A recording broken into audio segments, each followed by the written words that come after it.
Hello there again my friends, this is the boy and his dog, and welcome to the channel where I play and review every game released on the Evercade, old and new.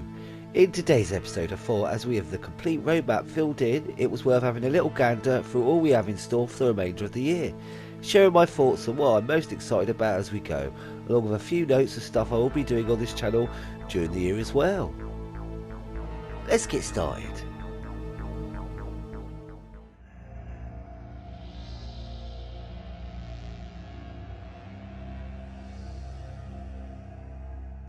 So, we've already had the first 4 releases. In April we had the 9th arcade cart Toad Plan Arcade Collection 2 and the second home computer cart C64 Collection 2. Both great carts. I'm still working my way through reviewing the C64 cart, but it definitely feels like a step up from the first C64 cart. I've especially enjoyed Nebulous and Cybernoid so far. And with the Toad Plan Collection we get another round of shoot 'em ups, which is always okay in my book.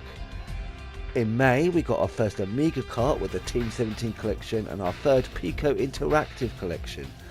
At the time of making this video I only have one more game to review on the Pico collection and 3 more on the Team 17 collection.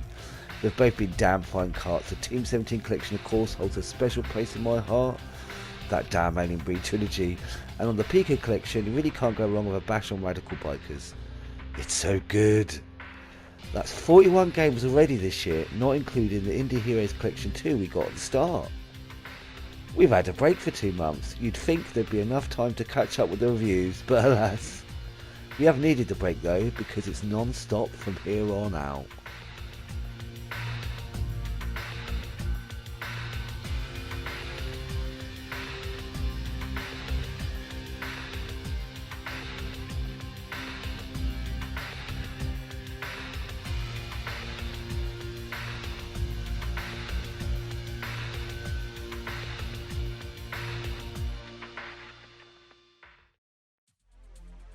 August the 11th, merely a few days away from the time of this recording, sees the release of Pico Arcade Collection 1 and the Sydney Hunter Collection.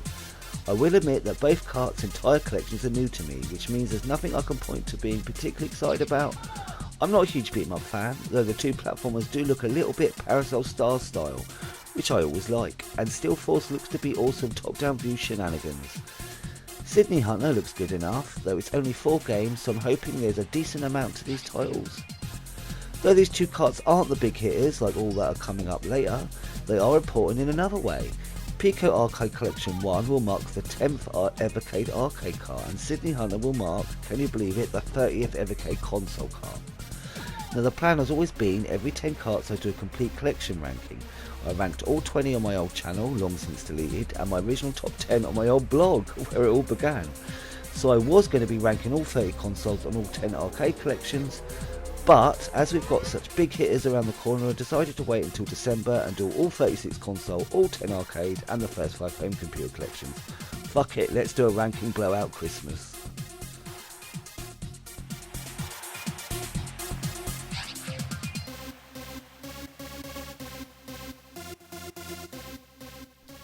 Now moving on to September with 2 carts releasing on the 28th, both big names. First up we have Sunsoft, which is a great catch. I had Aero the Acrobat on my Super Nintendo, but it's been long enough that I can't recall that much about it if I'm honest. But the biggest news of course is the Delphin collection with Another World and Flashback on 1 cart. And yes, I know Flashback is the console version. I obviously have bad recall as I always remember the Amiga version being the best iteration, but supposedly this is not the case, which I can live with, except we will be getting the inferior title screen and music theme. It's not the biggest deal, but let me have my little petty grumble and wobble of the lower lip, if it's all the same.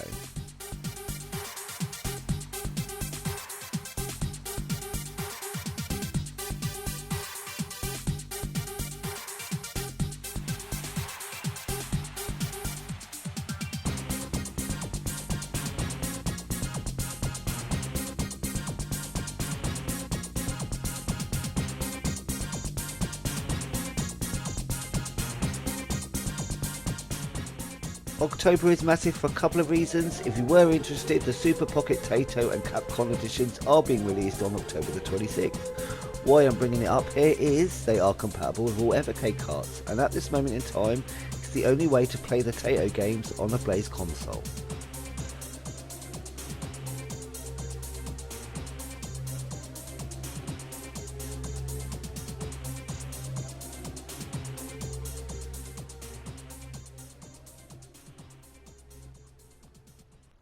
But I would say even bigger news, only a few days later on October the 31st we had the release of the Home Computer Heroes collection, hopefully the start of a long awesome series like the Indie Heroes collections. Now there are only 7 titles and none seem like filler, but the titles I'm most excited about are Citadel Remonstered and of course the 8-bit version of Farming Simulator. Planet X2 looks like it's going to stress me the fuck out though.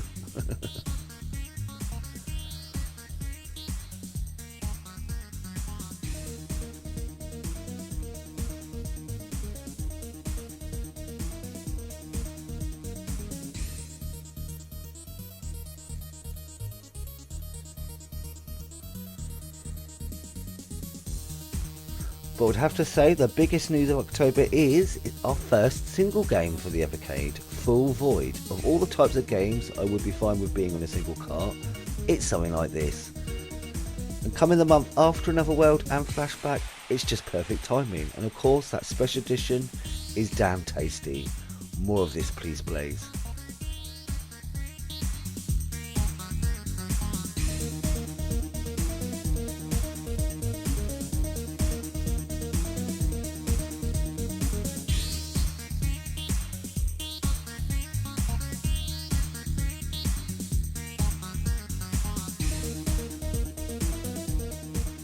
We've reached November and I think this could be the month for some. If you've got your pre-orders in, you will be receiving your Atomic Edition VS with Duke Nukem Collections 1 and 2.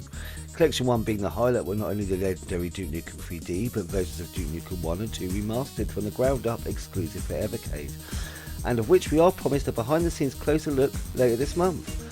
I wouldn't mind if they dropped a deeper dive video on Full Void 2. And I don't want to upset you guys, but as part of the Duke Nukem deeper dive I'm doing in December, I'll also be taking a decent look at probably the most notorious of the series, Duke Nukem Forever, to cap it all off. Think of it as an extra Christmas present from me to you. And speaking of December, the final 2 releases of the year on the 15th of December are the 3rd and 4th Duo Kart collections.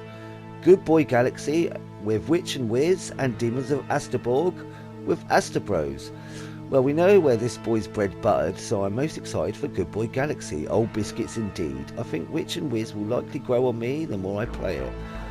Of the final 2 games, I think I'm most excited for Demons of Asterborg. It looks like a gorgeous Castlevania style game, complete with swooshy cape, and I do love a swooshy cape.